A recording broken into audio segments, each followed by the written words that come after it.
Welcome to Storytime Junction, featuring a discussion of Sir Arthur Conan Doyle's A Study in Scarlet, starring Paden Burger, Leah Burger, and as always, your ever disgusting host, Jordan Lagana. That's very true. Because I discuss things, right? We discussed it. You discuss me so well. I do. I good. discuss many things and people and places. So I guess I'm keeping that one in. That's how that's going. Yeah, Gotta keep it loosey goosey. Right. That's what I always say. It's just a discussion. Casual today. Oh, so I guess we should kind of point out what's going on. If you are new to the show, actually this is new for everyone, so whether you're new or not, this is what we call the discussion episode. Here on Storytime Junction, we take public domain works and we read them very theatrically over the course of several episodes.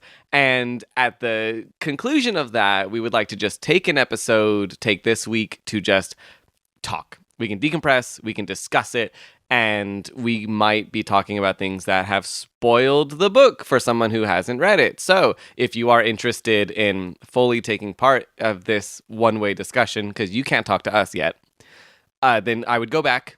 You got 6 wonderful episodes to catch up on for A Study in Scarlet, and then join us here where we're just going to discuss a couple of fun things about the book and then prepare for what comes next for the show. So, how are you guys doing today?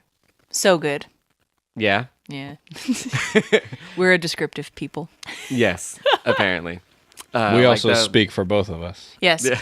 Peyton is fine. Fine. He's fine. A lot of royal wheeze going on here. I'm a feminist. I let her talk. I'm sure that's what that That's means. exactly what it means. So now that I'm gonna get so much hate mail I after know. that comment. honestly, if I could get just any mail, hate or otherwise, for the show, I'd be totally valid. down. There you go. Send it my way. No Send it my bad way. publicity. Yeah, Exactly. there it is. Find us on Exactly. stjunction.com to voice your negative opinions, Yes. and I'll read them. All negative comments that are written on the Just your backs of negative. $100 bills will be addressed first. Yes. Oh, God. That's What? an issue. What is this episode? That's an issue. I'm sorry. So, this is the first book that we have actually gone through and completed on Storytime Junction, which is it's an exciting prospect, knowing that we started something and then ended it, and we maintained And there a was schedule. a middle. We maintained a consistent schedule. We got through, and we the podcast is it's off the ground now. Not in terms of support and audience, but in terms of consistently doing something, it's off the ground. Right? Doesn't matter if the We plane is did it. empty. We're in the sky. We did it. And then did we'll it, be guys. touching down in the next book to hopefully let some more passengers get on, so it's not just us in an echo chamber. That's a great analogy, and I don't get paid enough beautiful. for this. No. Okay. But one thing that I asked Paden and Leah, Go on. I can't even excuse that. No. That's okay. One thing that I asked Paden and Leah to do when we wrapped up the book like a week or two ago was to come up with just a couple of songs if we were going to take A Study in Scarlet and turn it into a playlist. Like just getting some songs that either capture the essence of the plot or the characters or anything to that effect. What songs would you pick and why? So we've had a little bit of time to simmer on that, and I'm very curious to hear what, if anything, you guys came up with for that. I know that this can be, music is touchy for everybody, so I'll go ahead. I'll start off. Go for it, man. So the first song that I would like to put onto the Study in Scarlet playlist is a song by Zach Hemsey called Vengeance. It's this long, 6+ minute song. I mean, that's long to me. And the entire time, you just have this single piano note being played. Bum, bum, bum. It's over and over while all stuff changes around it, but that piano stays consistent the entire time. And the lyric that keeps popping in and out is, "Before I die alone, let me have vengeance." And you get this feeling as the percussion comes in. And the piano's still going, and he keeps singing about vengeance and all that good stuff. I'm like, this is Jefferson Hope, the criminal from A Study in Scarlet. This is his mantra, right?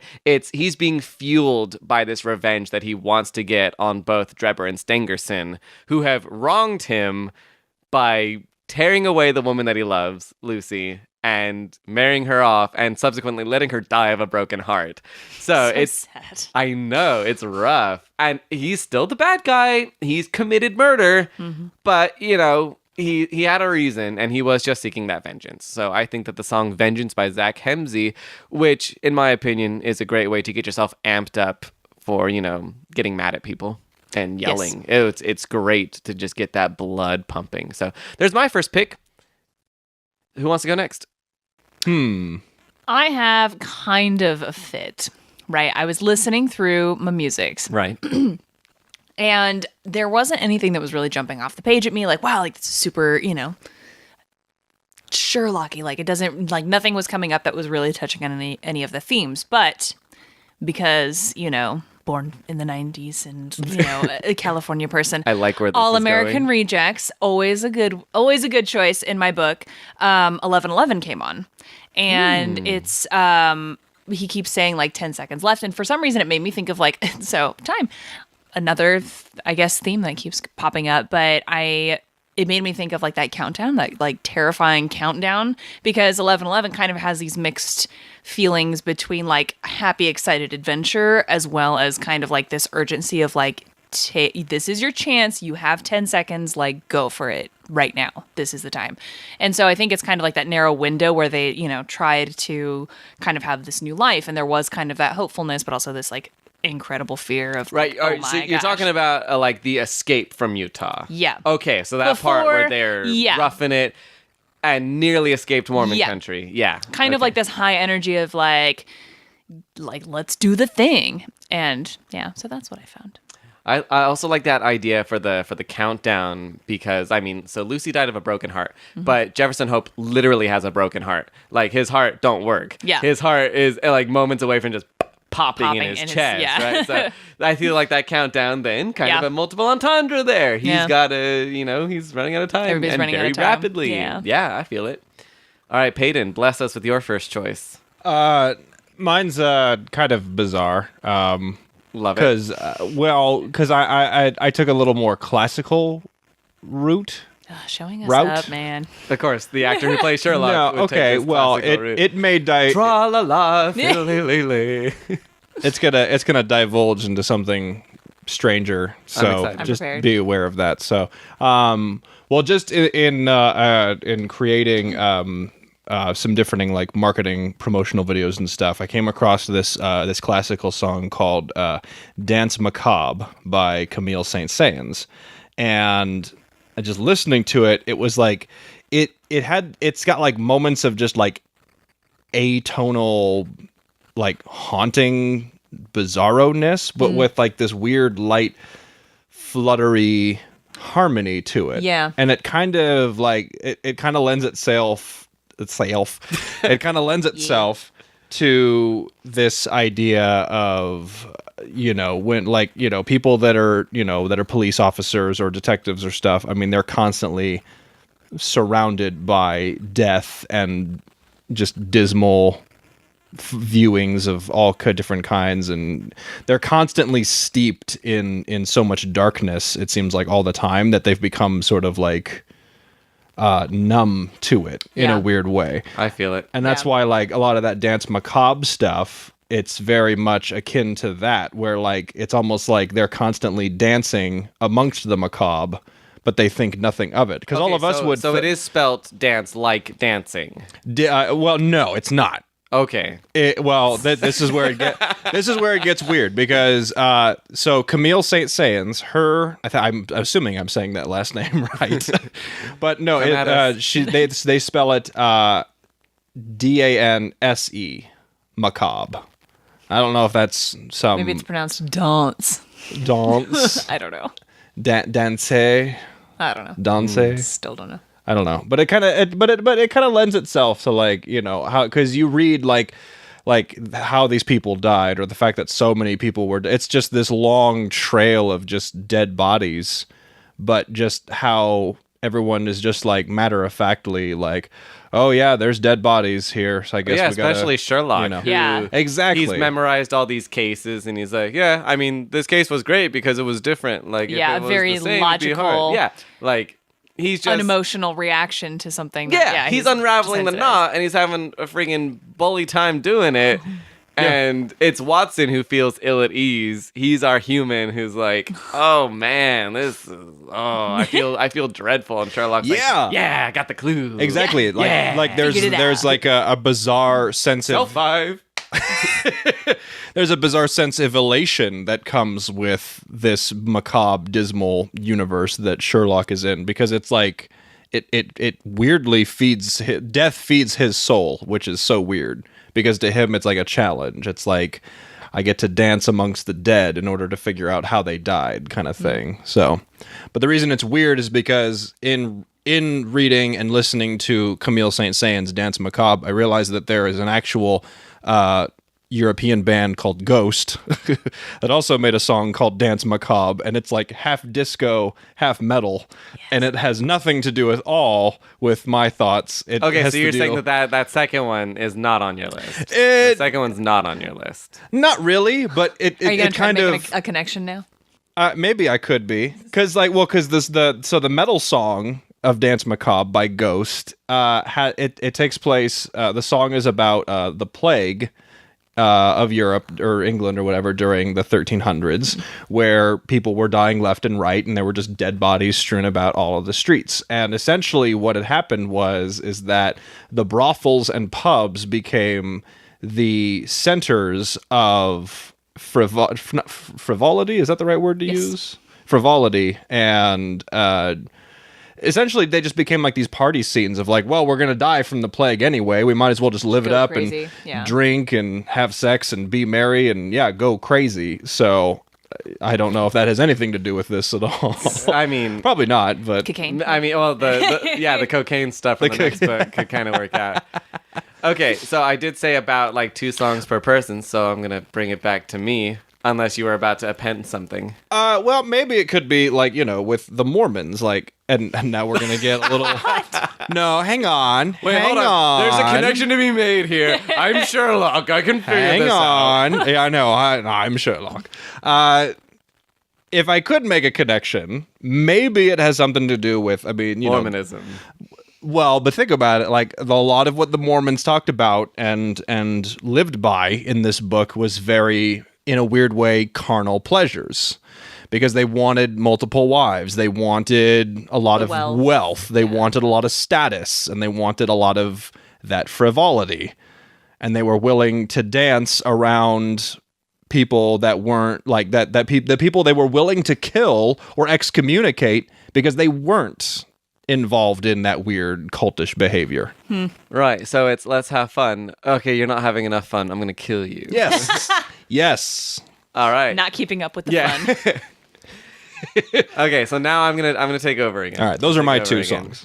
Great, you got them back to back. Awesome. So I have to throw my hat in for my absolute favorite band of all time, the Family Crest. In fact, I'm disappointed I'm not wearing a Family Crest shirt right now. I'm disappointed. Because normally you just half my wardrobe is Family Crest stuff because I walked in and I said, "Wow." Yeah, I was like, where is it? Yeah, I guess it's kind of a plain Thursday over here at Shea Lagana. But they just released a new record last year called The War Act 1, which does deal with some heavier stuff from previous works that they've done. The song that I'm thinking about is called Waiting Still. And it's one of the few that has a little bit of like an electronic element to it. It's very bass heavy and driving. And I think a lot of my choices do stem from lyric concerns. So it gets to this repeated part in the chorus. Are you waiting still for everything you wanted, love, when everything you want is gone? And it keeps talking about that loss. And the War Act 1, which is that concept record, it is a part of a narrative that I'm still trying to unravel, and I don't understand the whole thing. But there's definitely loss involved. And that song represents it. So that waiting still, it could mean any number of things. It could be Jefferson Hope waiting for his revenge. It could be Sherlock waiting for his next case. As we'll see in the next book, he does his mind rebels against stagnation to the point of he starts shooting up because, well, his brain doesn't like having nothing to do. So he's got to occupy himself in some way. So Waiting Still, kind of the darker side of this already dark narrative. But I like it though. that's my second pick. Nice. All right, Leah, can you I dig round it. us off with a second one? No, I do not have a second pick. But I don't need a second pick because feminism. That's true. That's true. Well, then I'm gonna and technically, my second pick it's the same title, just a different band. Lazy. Well, then I'm going to pull a Leah McCormick, and I'm going to take your second pick as my own. it. And I'm going to pick the cheesiest song that I can, which technically fits the standard I'm looking for. There's a song by a band called Skillet. Yes. Oh my gosh. Wow. So, Skillet, to the uninitiated, I'm so sorry. Holy crap. My 90s But, Christian. Yeah, this is like happy. a Yeah, Christian metal type thing. The 90s Christian I is don't me. even know how to explain why I know this and why I know this particular song so intimately. I'm so excited But- about the song. They do a song called Lucy. Yes. Now, yes. so our dead girl's named Lucy, and this is a song about a dead girl named Lucy. I know it very and well. it's all very moody. The Dear Lucy, I remember your name. And he's talking about all the stuff about Lucy that he misses. Now that it's over, I just wanna hold her. And it's so, I mean, I get the sentiment, but rhyming over and hold her is just, I don't know. That speaks to me as anti-poetic. That's the opposite of poetry. I don't know. To me. A But, bit. No, but if yeah. we're- But then, then he sings about seeing Lucy in heaven one day, which thinking about, Mormonism and religion and that maybe Jefferson Hope, although he was a Gentile, would connect Lucy to some type of heaven. I don't know. So there's the cheesy pick. There's the cheesy pick. And I lost my timer, but I'm bringing it back up. I appreciate that cheesy pick because I have not listened to Skillet in. Well, you don't like- need to feel the need to, but I needed got to. some- pick no, that. they've You got kind of some good stumble stuff. upon Skillet. They've got some. They've got Yeah, some but gems. I don't know that I'd be walking down the street like, oh man, I really want some Skillet in my life right now. Yeah, some of us. I will always enjoy it though because Not- it's- nostalgia. John Cooper, if you're listening, this is nothing against you. Who's John Cooper? He's the lead singer He's of the- Skillet. I He's a like that singer. you have that information I'm ready. so sorry, Mr. Cooper. In I don't know. your He's on brain. his phone. Maybe he looked it up. Did you There's look it no up? way he just knew it was John Cooper. He name- no, might. his name is He's John really Cooper. good with names. John Cooper. Okay, fair enough. I guarantee you. You know what? I'm gonna look it up right now just to Oh, you don't show have He has you. the page up. Oh, it's right there.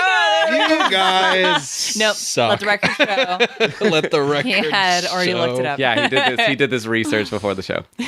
He knew Skillet He was going knew to show Skillet up. was You at guys some are point. ridiculous. So, yeah, because why would I know something as obscure as that? Like, who's the lead singer of this? But that's my question though. Why do you know that? Why is that in your brain? I have just a weird plethora of just obscure knowledge in I my mean, like- brain. I guess and that's yes, valid. Like, I sure know- enough, John Cooper, lead singer of Skillet. Like, I know the singer and musicians for like my favorite bands, but I imagine if I hadn't listened to it in a while, I'd probably just like, Ooh, maybe like, Skillet is his wait, guilty Gwen pleasure. who? Huh? Skillet's my guilty pleasure. It Yeah. could be. I Secret hate mix, that. I man. hate that term, guilty pleasure. Speaking of guilty pleasures, we got to steer the conversation over to Mormonism for a Good. little bit.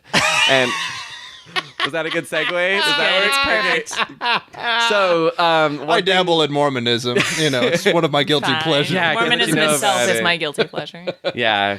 I tried. I Oh. tried pulling that one on the wife, saying, "Oh yeah, I just want to dabble in polygamy for a bit." Yeah. And How'd that go?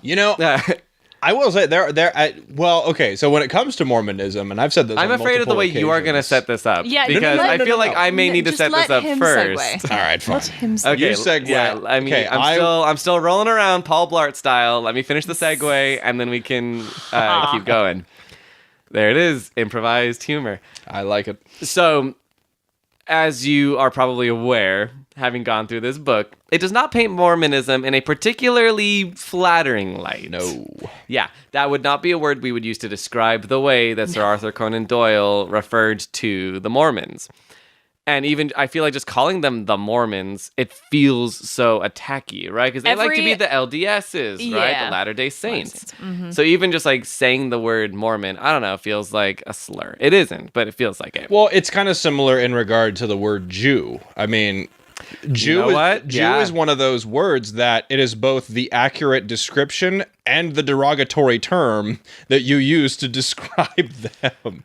Because It all- because yeah. it all my depends only on- use is the office quote, so I'll say, is there a term less offensive than Mexican that you would like us to use? No, but yeah, because you can look at someone and go, oh, over there, that's John. He's a Jew. But you could also be like, that's John. He's a Jew. You know, Yeah, it's all in the inflection. it's all in Yeah. the inflection. So I think that with that, there's a similarity with I feel it. how he frames Mormons. You know, And I think when it comes to Doyle and Mormonism, he's writing from a not very well informed perspective. So he's English at a time where he's hearing the stories of the Utah Mormons from, across the pond. And it was just part of that zeitgeist to assume all these, dark stories about them. And I'm not saying that there weren't a whole lot of dark stories about it. Right. But I believe even his estate, I don't think he personally, but his estate at one point was like, yeah, since writing that, he's kind of figured out that they're not all evil, maniacal, plotting, conniving, schemy Crazy humans. people, yeah. That there's maybe a bit more depth to Mormonism than that. And I just think it's curious that this will forever remain the first Sherlock Holmes story. And it is so anointed by this fascination and negative... Just distaste? Yeah, Yeah. this distasteful view Well, of Mormons. Mormons and also Utah. Like, I don't know. I've never been to Utah, but I've had you friends that have gone hated there. that environmental description. I of was it just when they were going in. everything that I've heard about Utah is, oh, it's beautiful. Like, let's go hiking. Like all the national parks and stuff like that. And just his description is like, it's cold and barren, no animals anywhere. Or I'm like, I'm sure it's got some areas, but I was just like, it's very interesting. It might be that they're describing an area outside of Utah. Because they still had to trek Travel. into That the makes promised land. So there's a chance. We got to pull up the map. Okay, We have what to is look, yeah. immediately were they Find the coming from little- the there you east? Were they go. coming from the south? Like where were they coming from that was so just arid and just disgusting and alkali?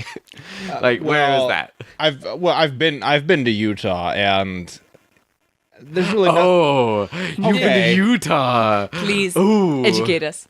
My sister went to college in Utah. Ooh, Hey, you she's got a wanted- Utah degree. you wanted Did you me say there were no part of this- animals and the craggy rocks surrounded me? You wanted me a part of nothing this but discussion. bones and skeletons to line your highways.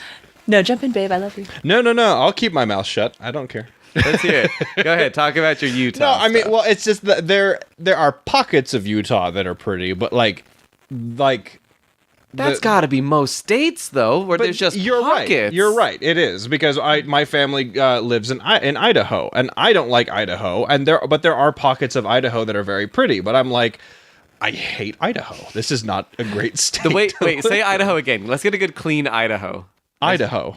I don't know. Something about the way you say it makes it less appealing. I don't know. Idaho. Idaho. Idaho. Idaho. Idaho. Idaho. Idaho. I want to say Ida. Who? Well, okay, but also the thing about Utah is that Utah is one of the is the most prominent state with the Mormons. Well, yeah, but the salt plains. What are those called? The Great Alkali Plains. Yeah, is that what it is? That's a chapter from the book. Okay, I mean, then- it might be accurate. But remember, okay, so really random side note. Remember in Pirates 3? Love it. Oh, or where he licks the rock. Yes, they shot that in Utah. That's in Utah? They shot that scene in Utah. Yes. Davy Jones's locker. Yes. I'll be damned. It's in Utah. So that's in Utah. why there's this negative connotation with Utah, because a lot of Utah does actually kind of look like that.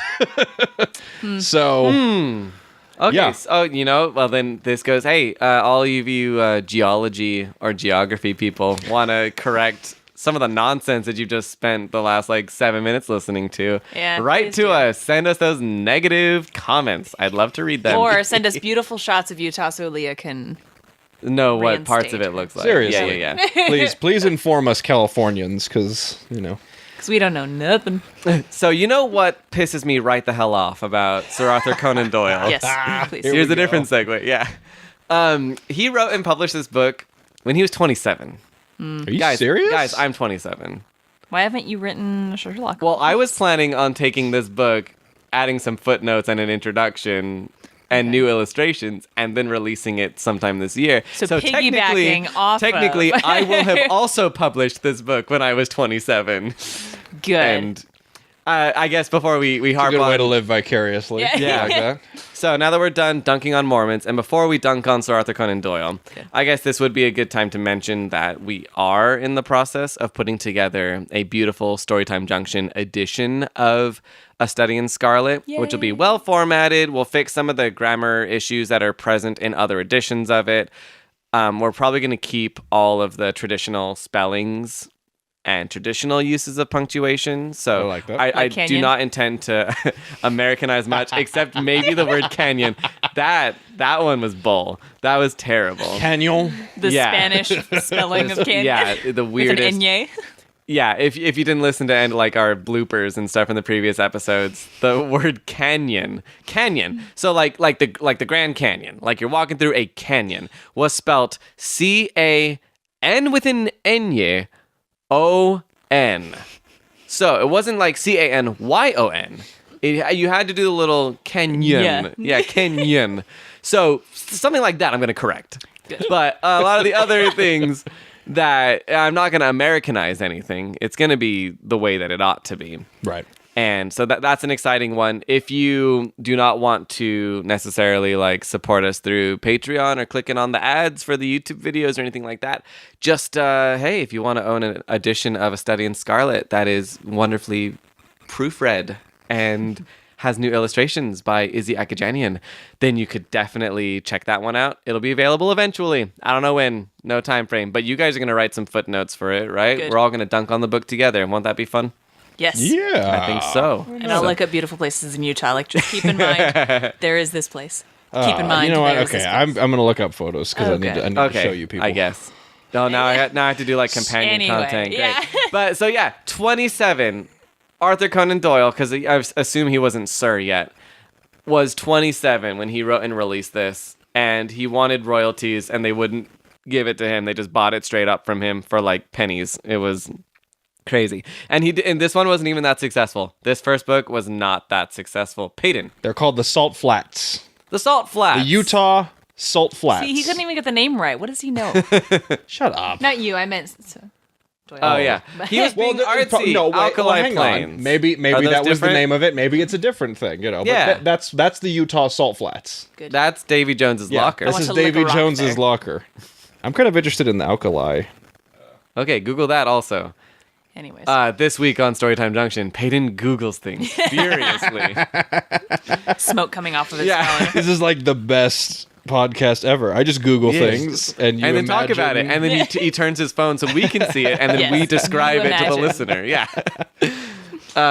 Yeah. I like it. 27. I always And- imagine. I don't know. Like I hear his name and I just think like 45. Yeah, It just yeah. that's where my brain falls. So that's very Especially, I interesting. feel like to be somebody who can write mysteries as well as he does, you have to have a little bit more experience. Like if you asked me to write a mystery right now, I would know bugger all about friggin' where to start. I'd probably like, okay, here's a guy. Oh, he needs a motive? Oh, what does Sherlock notice about him? Oh, Sherlock knows that he's a teacher. How does he know that? He's holding an apple. Like I would have no idea how to spectacles on his how to- nose, yeah. yeah. How to set up that deductive ability that Yeah. he is so good at. Well, but this and maybe because I don't know much about Sir Arthur Conan Doyle, but because the way that Sherlock speaks and the way he kind of like holds himself, and I was talking with Leah a little bit about this. Does Sherlock? Maybe this is in a future book. Does he have like a photographic or even like an eidetic memory? Do we think he does? I want to say no, specifically because, like I told you earlier, I started reading the next one, The Sign of Four, to prepare for our eventual Storytime Junction recording of it. Okay. And he explains part of his process in a very simple way to Watson. And it has nothing to do with having a memory. In fact, the only memory He has that no memory. suits him... The only memory-related stuff that suits Sherlock is like a memory of all crime that's ever been committed, and all of his higher-level knowledge that he uses to apply to specific situations. It isn't about like a photographic memory, and even then, He's figuring stuff out on the fly. He's making connections on the fly. I wouldn't even know how a photographic memory would serve to make you more like Sherlock, except that he's just really tuned into the stuff that he's doing. He has a very individualized style of how he processes things. So I feel like, like when Paden brought that up, I'm like, yes, like it made my heart happy because I'm like, I feel like I need to categorize it. Like he's got to have some kind of specific name or, But the less we attribute to him, I can shove it into. the less we attribute to him, the more we think that we could be like Sherlock. Like, that's what I'm on. That would be my second question: is did Sir Arthur Conan Doyle have a photographic or an eidetic memory, and then found a way to justify how Sherlock does what he does without having to put like a label on it? Food for thought. That is definitely food for thought. We'll have to think about that one do some research. I mean, because granted, if you guys will continue to appear on the show, we've got plenty of stuff to go through. Yeah. There's even some stuff that Doyle wrote that he wrote so late in his life that it's not even public domain yet. Wow. There are just a handful of Sherlock stories that were published after the stupid U.S. copyright law cut off year. So, of course, by the time we get to those ones, I assume they will lapse into the public domain at that point. But we got plenty to go through. A couple of novels. Once we get through the Sign of 4, then we can dive right into some of the short stories. We meet Irene Adler in the very first one, which I am beyond excited to try to figure that one out. I think that's going to be a really fun journey for us to go on. We went through this first one, had everything to do with love and Mormonism and all the wonderful stages in between, us figuring out our character voices. Hopefully you can remember Gregson and Lestrade for the future. I'll check. I mean, making you play so much men. I just want to let the listeners know that as soon as we start the Sign of 4, Leah actually gets to play women like right away. Yay. So we won't have to wait over half the book for a female character to show up for our female and be actress. Like, good. Yes. Yes. I love you. Going off of the Mormon thing, though, this is more of just a perspective because the book was written in the late 1800s, 1880s. Somewhere around there. All right. Late 1800s. Something like that. But that was like, shortly after the time that, Mormonism was, sort of taking root and, going off. Well, that's why it was a fascinating subject. It's a fascinating subject because it's brand new, but I would also argue that on a perspective, because obviously, if in case, I'm not saying they are, but if in case Mormons were that way when they first started, they have definitely chilled out a bit since then. Yeah, especially because like the U.S. government was cracking down on it and saying, exactly, hey, we're not going to recognize Utah as a state anymore if you guys keep doing this nonsense. And they're like, right, we've received divine intervention to cut out the nonsense. And then they do.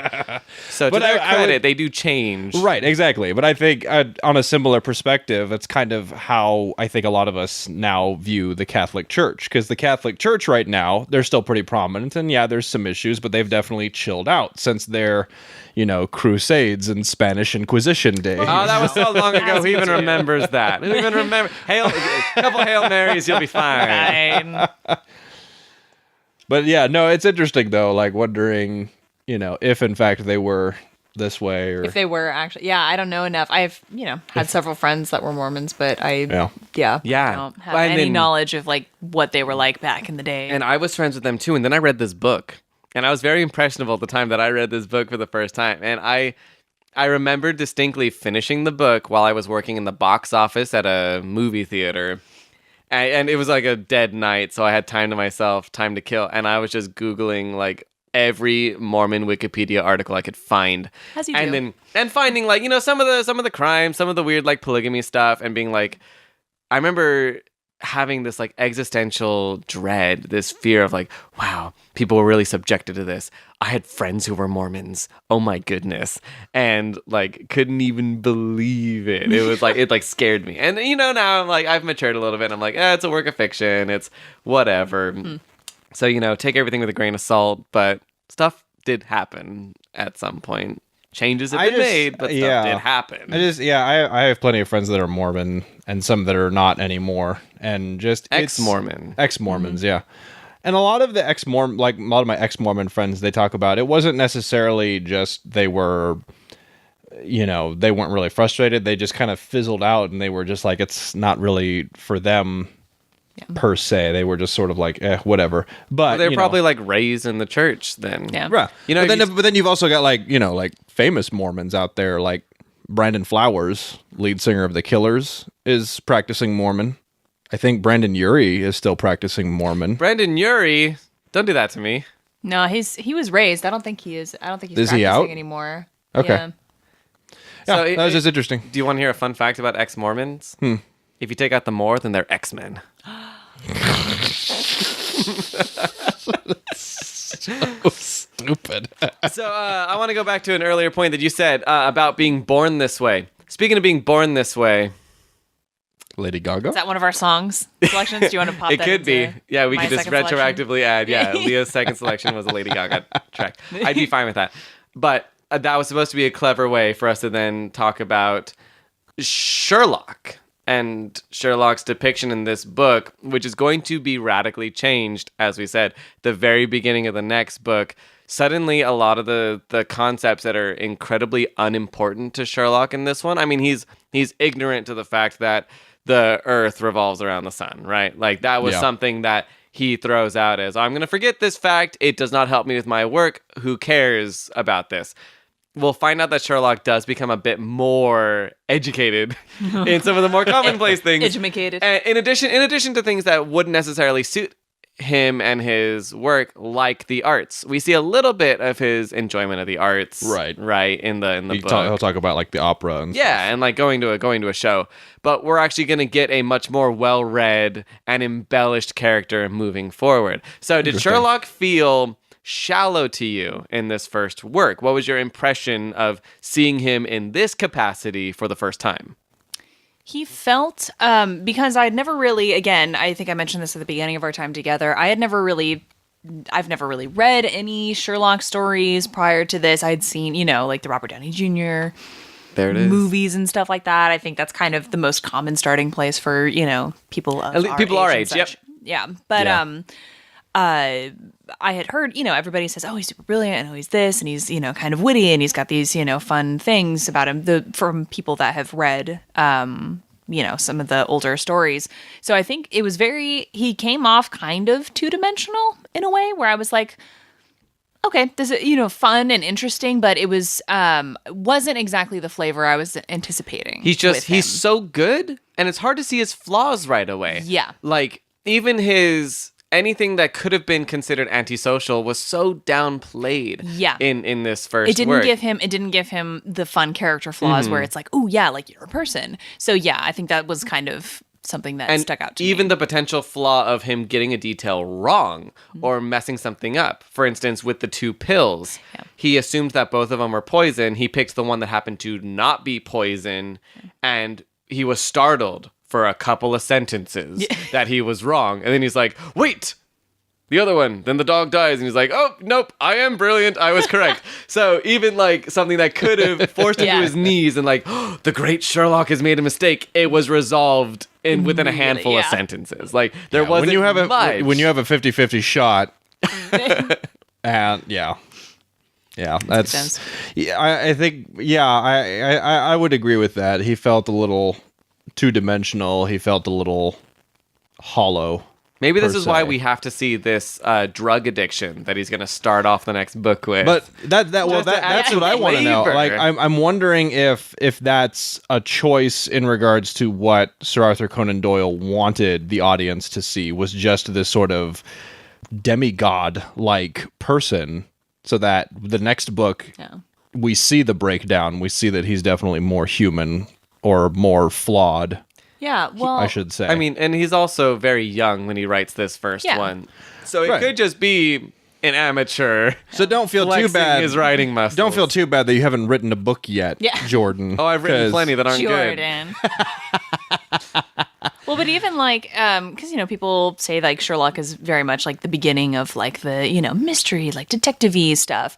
I recently read a whole bunch of works, a bunch of Edgar Allan Poe works, and people argue that one of the first ones is Murders in the Rue Morgue. And I was so bored. Like, and I think there's kind of a learning curve when you're starting out with something new where it's kind of something else, but it is becoming its own thing where as you go, you kind of polish. Type of thing. Yeah. No, I would agree. Because it's like with films, like, we have these great, films that we have today, but then you actually like watch movies that were made back in the 1910s, 1920s, and they're good, but they're boring because they're just like one thing. Yeah.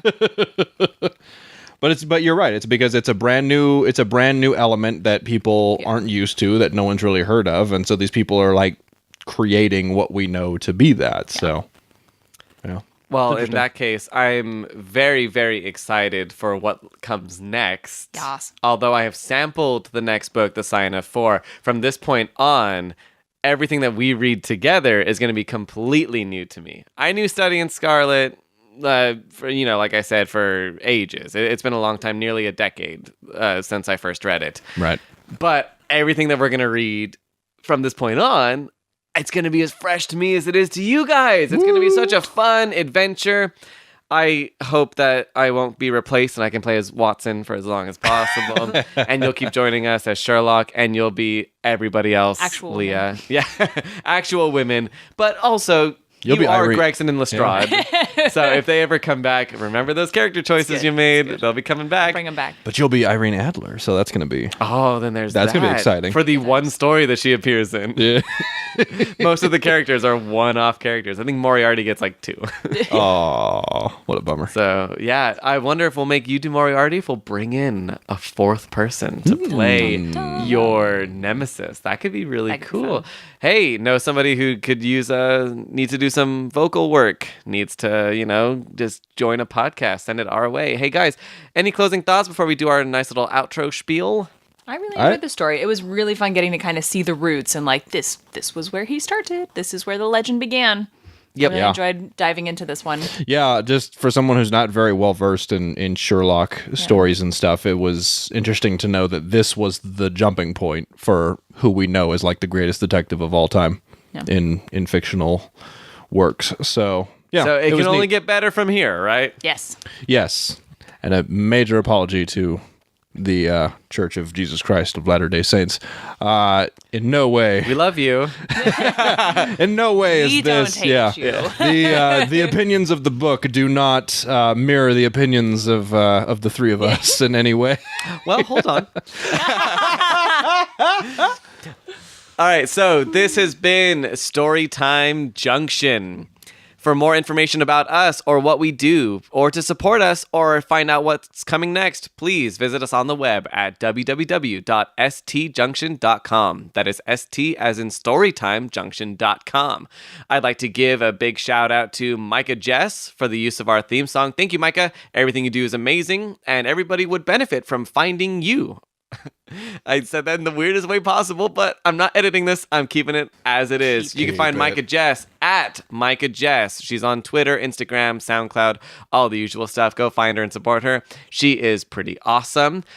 Before I thank my wonderful co-host for joining me yet again, I'd like to let you know that we will be picking up next week in Storytime Junction by starting a new book. We are going to be starting Lewis Carroll's Alice's Adventures in Wonderland. So you heard it here first. If you are looking forward to what we've got in store, I will be joined by the fabulous Dominique Simone as the two of us tackle that Lewis Carroll classic together. And yes, it is only 2 of us and dozens of voices. So if you want to hear us push ourselves to the very limits of what we can do vocally, please continue to tune in. And as we put a pin in this final episode for A Study in Scarlet, I'm sad to see it go, but I'm happy for what comes next. Yeah. Super excited to see where we're going from here. Thank you so much to Paden and Leah for just doing a fabulous job for the last several weeks with us. Thank you, guys. Thank you. Yeah, we've had a blast. It's been quite a ride. Yeah.